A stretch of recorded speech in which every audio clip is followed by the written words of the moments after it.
नमस्कार प्रिय विद्यार्थियों, मैं राजेश सोनी आप सभी का सोनी मैथ क्लासेज पे हार्दिक स्वागत करता हूँ। तो लास्ट क्लास में अपन ने डिस्कस किया था 1.3 के पहले का जो पार्ट है क्वेश्चन नंबर 1 एंड 2। आज अपन देखेंगे क्वेश्चन नंबर 3, 4 एंड 5 जैसा कि यहाँ पर लिखा गया है। तो जो क्वेश्चन नंबर 3 है उसमें दिया गया है कि पूर्णांकों के समुच्चय z में, तो यहाँ पर आपको जो सेट लेना है वह है z, अर्थात संख्याएं वे माइनस अनंत से प्लस अनंत तक हैं। और जो संक्रिया दी गई है वह है a star b is equal to a plus B plus 1, अर्थात यदि इसे आप पहली संख्या माने और इसे दूसरी संख्या माने तो हमें लिखना है कि यह संक्रिया है जो इस प्रकार से है। आप इसे ऐसे समझ सकते हैं कि पहली संख्या स्टार दूसरी संख्या बराबर पहली संख्या में दूसरी संख्या को जोड़ना है और साथ में उनमें एक को ऐड करना है। कि इस प्रकार के क्वेश्चन में आपको जो संक्रिया दी गई होती है उसे समझना होता है ढंग से। तो इसलिए सबसे पहले आपको यहाँ पर क्रम विनिमेयता तथा साहचर्यता की जांच करनी है। तो आप यहाँ पर लिखेंगे क्रम विनिमेयता।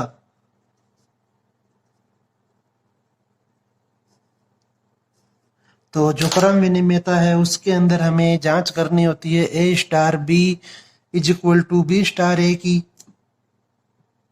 तो आप देखिए यहाँ पर जो a स्टार b है वह है पहली संख्या प्लस दूसरी संख्या प्लस 1, और जब इसे अपन b स्टार a के रूप में लिखेंगे तो इस बार पहली संख्या b है और दूसरी संख्या है वह a है, तो यह बनेगा b प्लस a प्लस 1। तो उपरोक्त से अपन यह लिख सकते हैं कि a स्टार b है वह बराबर है b स्टार a के। अतः यह जो संक्रिया है क्रम विनिमेय है। अतः दी गई संक्रिया है वह क्रम विनिमेय है।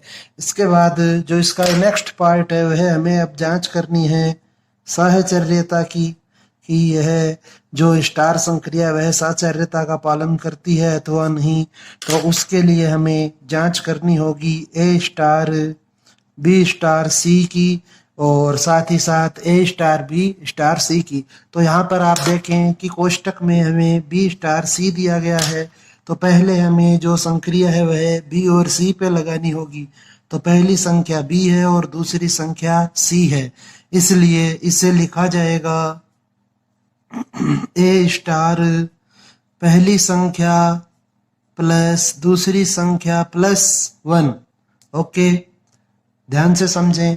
फर्स्ट संख्या स्टार दूसरी संख्या को आपको लिखना है पहली संख्या प्लस दूसरी संख्या प्लस 1। तो यह आपने यहाँ पे अप्लाई किया। अब हमें जो स्टार दिया गया है वह a और इस संख्या के मध्य है, तो आप इसे फर्स्ट मानेंगे और इसे पूरे पद को सेकंड मानेंगे। तो यहाँ पर आप लिखेंगे पहली संख्या प्लस दूसरी संख्या प्लस 1 संक्रिया के अनुसार। तो यह बना a plus B plus C plus 2।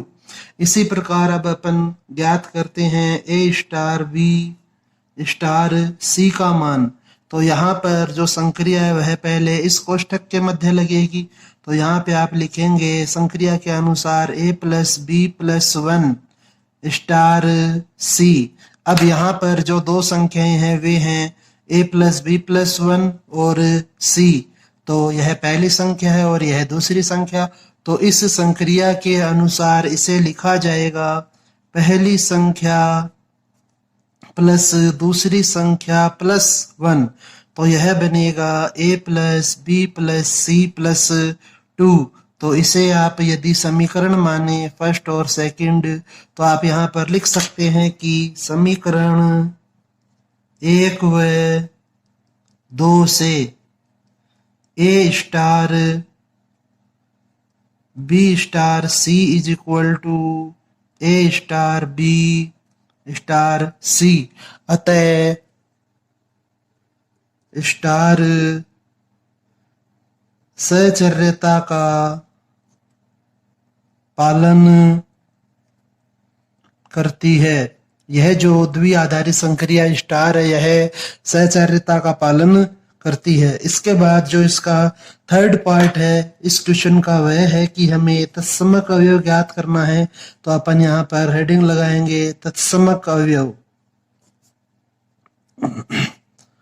तो जो तत्समक अवयव है उसे ज्ञात करने के लिए आपको जो तत्समक फलन की परिभाषा होती है उसके अनुसार लिखना होता है। तो आप सबसे पहले यहाँ पर लिखेंगे कि माना ए बिलोंग टू जेड। अब यहाँ पर जेड इसलिए लिखा गया है क्योंकि प्रश्न में जो समुच्चय दिया गया है वह जेड है। तो आपको हमेशा जो अवयव होता है वह दिए गए समुच्चय से लेना है।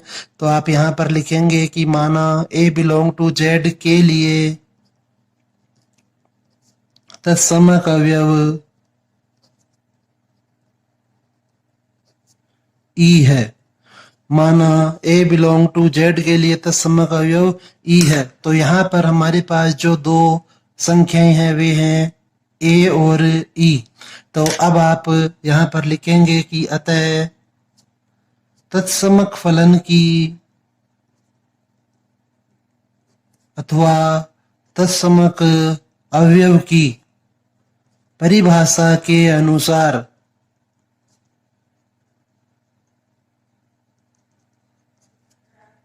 ए star E is equal to A होगा। यह आपको परिभाषा में समझाया गया था। इसके बाद अब यहाँ पर आप देखें कि ए है वह पहली संख्या है और ई है वह दूसरी संख्या है। तो इसको जब आप सरल करेंगे तो इस पे भी यही संक्रिया अप्लाई होगी। तो आप इसे लिखें पहली संख्या प्लस दूसरी संख्या plus 1 is equal to A.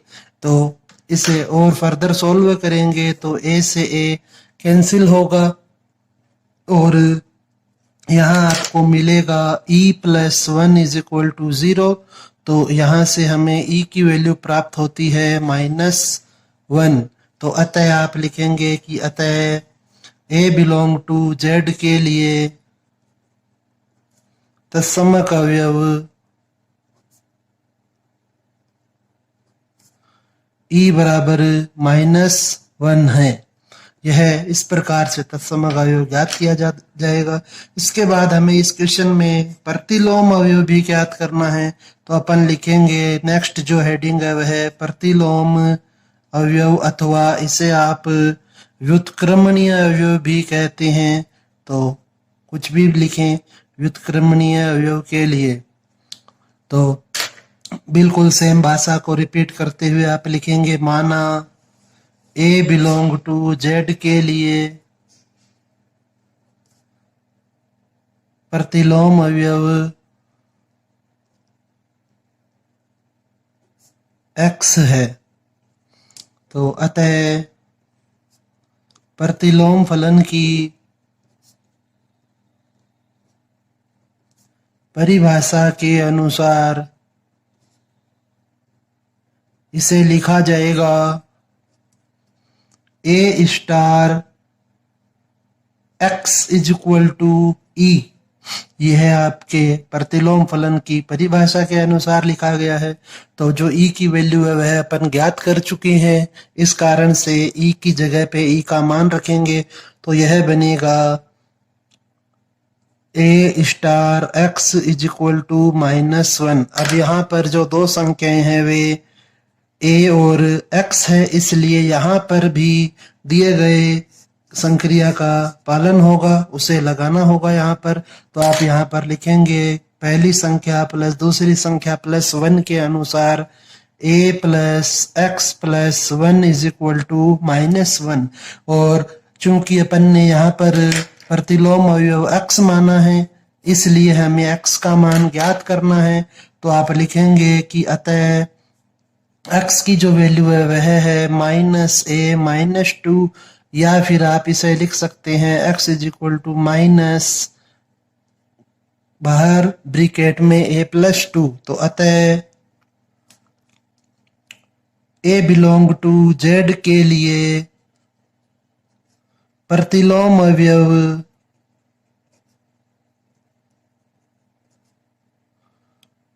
x is equal to -a+2 है।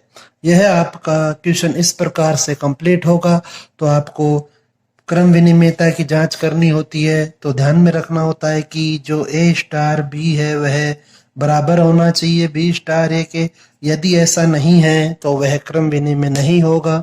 इसके बाद जब सहचार्यता की जांच करते हैं तो हमें इन दो हिस्सों की का मान निकालना होता है। यदि ये दोनों बराबर हैं तो स्टार पर क्रम विनिमयता और सहचार्यता का पालन हो रहा है। इसके बाद नेक्स्ट जो पार्ट आता है इस क्वेश्चन का वह है तत्समक अवयव।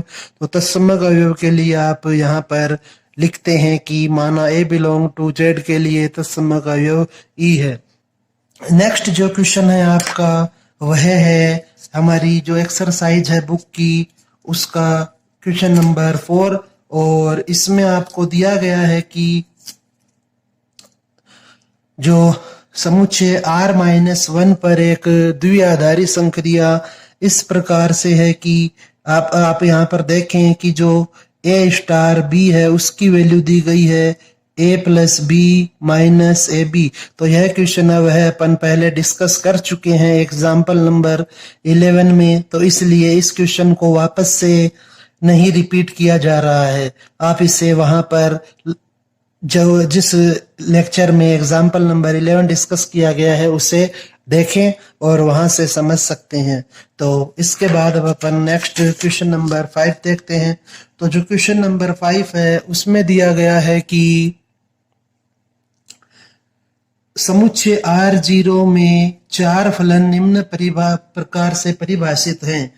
F1 की जो वैल्यू है वह है x, F2 की जो वैल्यू है वह है -x, F3 की जो वैल्यू दी गई है वह 1/x और F4 की जो वैल्यू है वह है -1/x। हमें यहाँ पर फलनों का संयुक्त संक्रिया के लिए अर्थात जो संक्रिया लगानी है वह है फलनों का संयुक्त, अर्थात संयुक्त ज्ञात करना है, मतलब f of f, f1 of f1, f1 of f2 संयुक्त फलन की परिभाषा के अनुसार।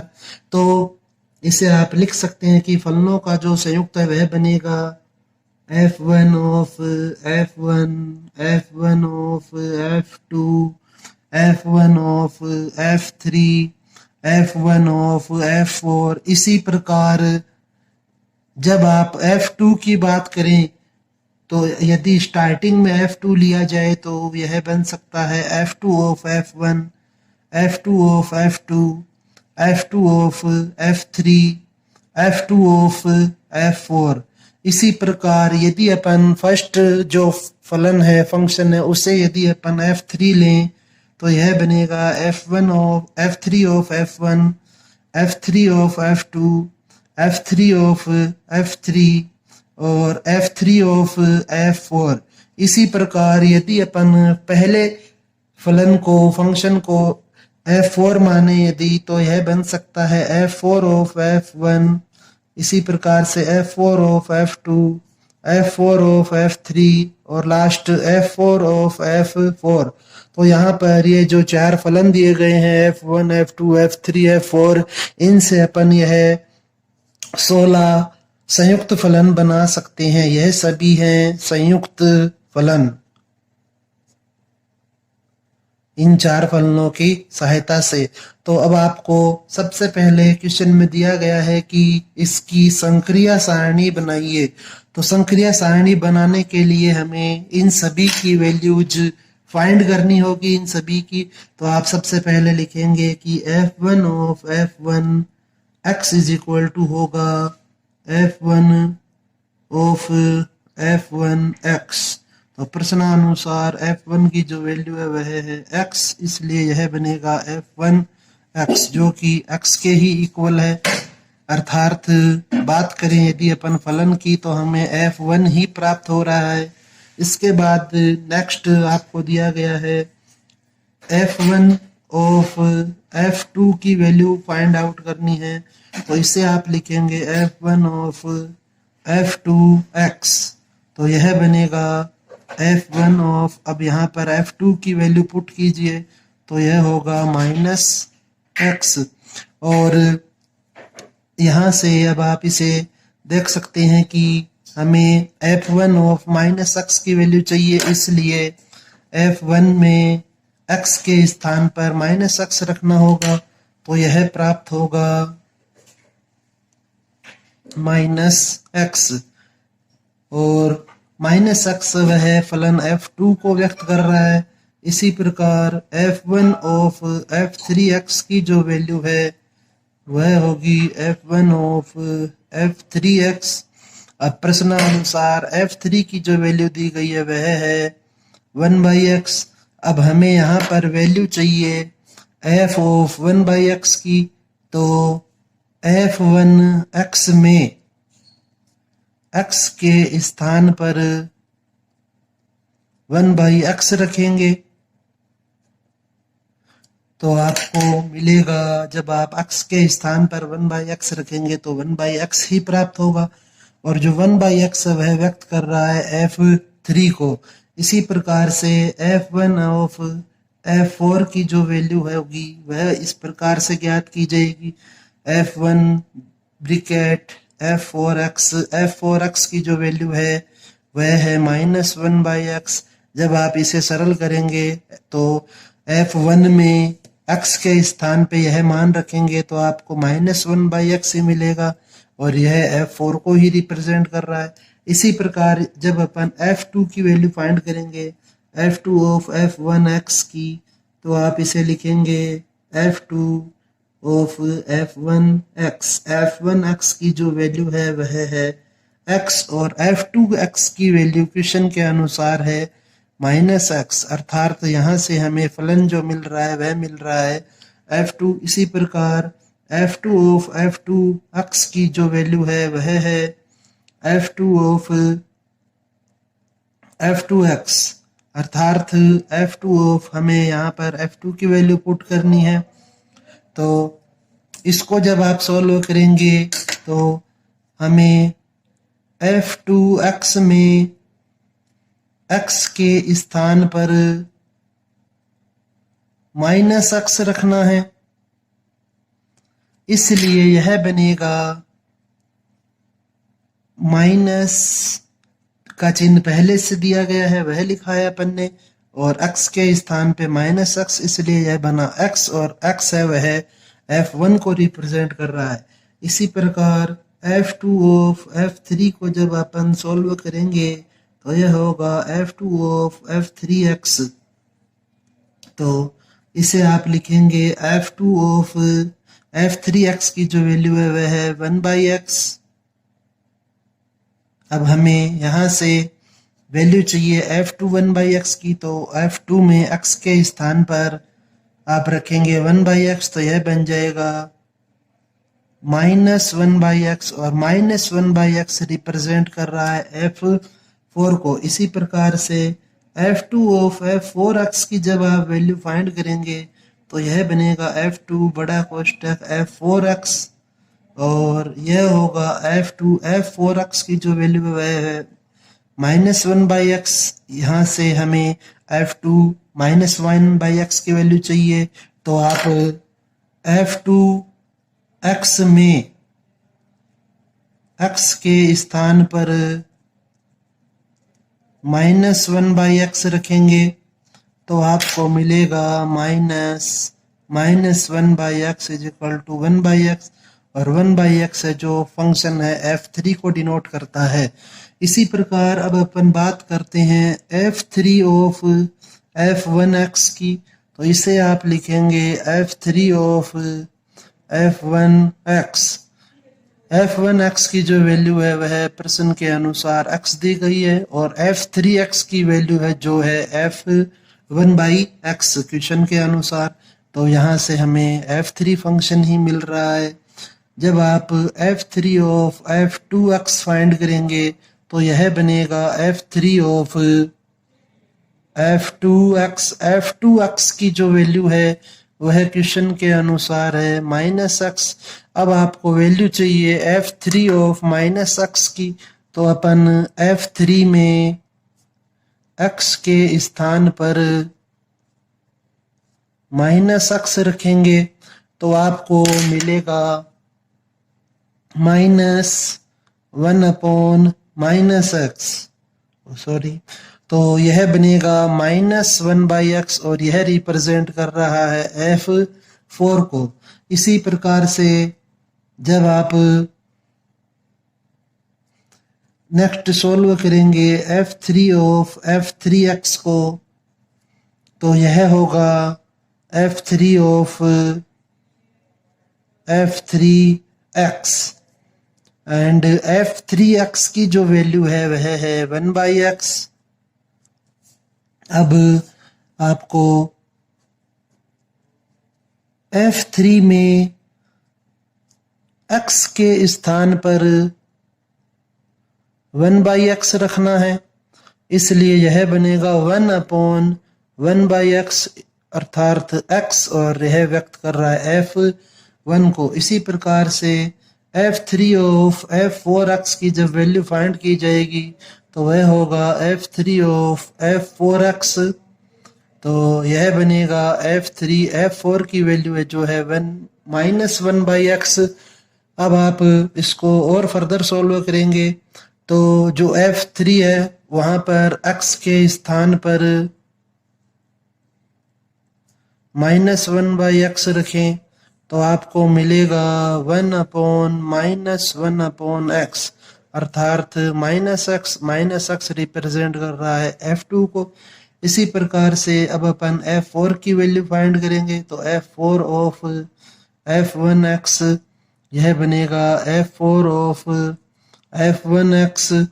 f1x की जो वैल्यू है वह क्वेश्चन में x दी गई है और f4x की वैल्यू है वह है -1/x अर्थात यहाँ से हमें फंक्शन जो मिल रहा है वह f4 ही मिल रहा है। अब आप वैल्यू फाइंड करेंगे f4 ऑफ f2x की, तो यह बनेगा f4 of f2x। f4 of f2 की जो वैल्यू है वह है -x, तो अब आप f4 में x के स्थान पर -x रखेंगे तो आपको मिलेगा -1/-x अर्थात 1/x, इससे आपको मिला f3। इसके बाद नेक्स्ट जो वैल्यू फाइंड होगी वह होगी f4 ऑफ f3x की, तो इसे आप लिखेंगे f4 ऑफ f3x की वैल्यू क्वेश्चन के अनुसार दी गई है वह है 1/x। अब आपको क्वेश्चन में x के स्थान पर 1/x रखना है अर्थात यह होगा -1/1/x, तो यहाँ से आपको मिलेगा -x और -x रिप्रेजेंट कर रहा है फंक्शन f2 को।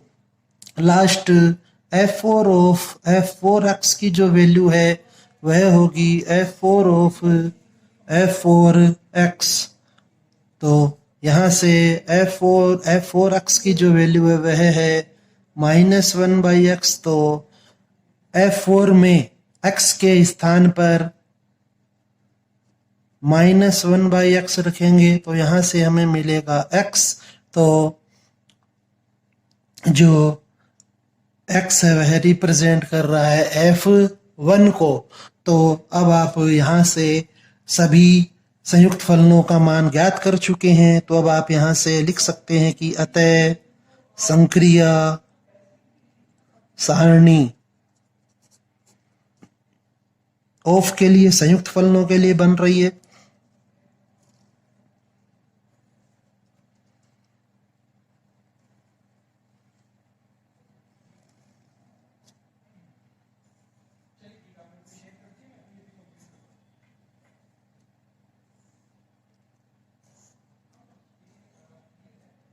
तो यहाँ पर आप लिखेंगे f1, f2, f3, f4, f1, f2, f3, f4। अब यहाँ पर ये जो रिमेनिंग बॉक्सेस हैं यहाँ पे आपने जो संक्रियाओं को हल किया है, संयुक्त फलन ज्ञात किए हैं, उनके अनुसार मान रखेंगे।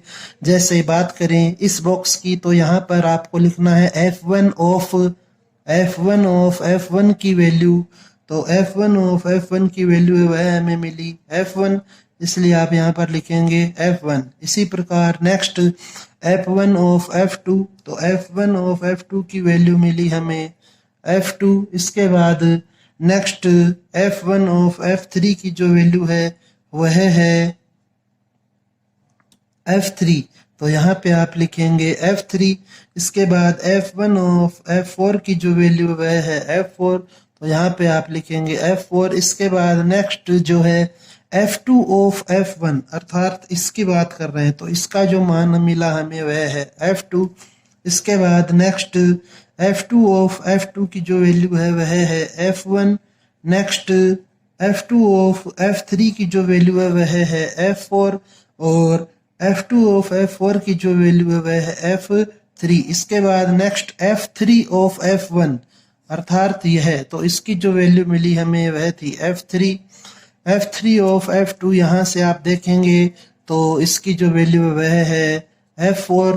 नेक्स्ट F3 ऑफ F3 की वैल्यू है वह है F1, और F3 ऑफ F4 की जो वैल्यू है वह है F2। इसके बाद नेक्स्ट F4 ऑफ F1 की जो वैल्यू है वह है F4। Next F4 of F2 की जो वैल्यू है वह है F3। नेक्स्ट F2 और F4 ऑफ F4 की जो वैल्यू वह है F1। तो यहाँ पर अब आप देखें यदि कि नेक्स्ट जो हमें पूछा गया है यह बन गई हमारे इस क्वेश्चन में संक्रिया सारणी।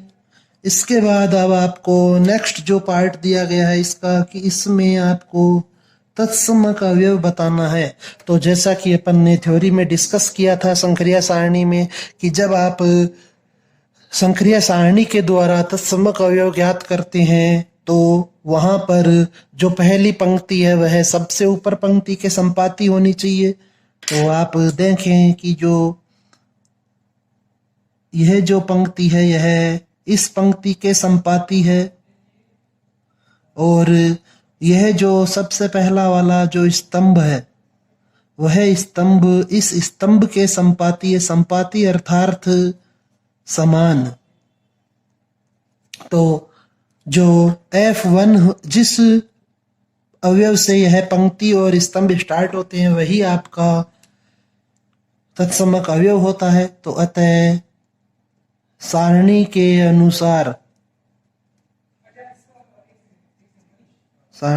अनुसार जो तत्समक अवयव है वह है F1। नेक्स्ट अब हमें ज्ञात करना है प्रतिलोम अवयव। प्रत्येक अवयव का प्रतिलोम ज्ञात करना है। तो अब आप देखेंगे कि F1 का प्रतिलोम, F2 का प्रतिलोम, F3 का प्रतिलोम अवयव और F4 का प्रतिलोम अवयव यह ज्ञात करने हैं। तो आप देखें कि जो पहली पंक्ति में यहाँ पर F1 दिया गया है, तो इस F1 के आगे देखने पर F1 के आगे यदि आप देखें कि यह F1 है और इस F1 के ऊपर भी F1 है, अर्थात F1 का जो प्रतिलोम वह F1 होगा। इसके बाद नेक्स्ट F2 के लिए यदि अपन देखें तो आप पाएंगे कि F2 के लिए यहाँ पर आप देखें कि यह F1 है और इस F1 के सबसे ऊपर F2 दिया गया है, तो इसलिए F2 का जो प्रतिलोम अवयव है वह F2 होगा। नेक्स्ट F3 का प्रतिलोम फाइंड करना है, तो आपको देखना होता है कि F3 के आगे F1 कहाँ पे आ रहा है। तो F3 के आगे F1 यह है, इस F1 के सबसे ऊपर क्या दिया हुआ है F3, तो इसलिए F3 का प्रतिलोम F3 होगा। नेक्स्ट F4 का प्रतिलोम ज्ञात करना है, तो आप देखें कि F4 के आगे क्या दिया हुआ है, F1 कहाँ पर है। प्रतिलोम जो अवयव ज्ञात करते हैं उसके लिए आपके पास पहले तत्समक अवयव होना चाहिए। तो इसलिए हमें जिस भी अवयव का प्रतिलोम ज्ञात करना है उसके आगे आप देखें कि तत्समक अवयव कहाँ पे आ रहा है। तो F4 के आगे F1 यहाँ पर है और इसके सबसे ऊपर F4 दिया गया है। तो अब आप देखें कि F1 का प्रतिलोम F1 है, F2 का प्रतिलोम F2 है, F3 का प्रतिलोम F3 है, F4 का प्रतिलोम F4 है। तो अतः आप लिख सकते हैं अतः प्रत्येक अवयव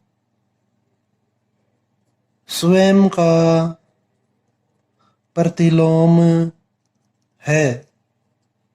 ओके, तो यहाँ तक आज अपन इस लेक्चर में डिस्कस करेंगे।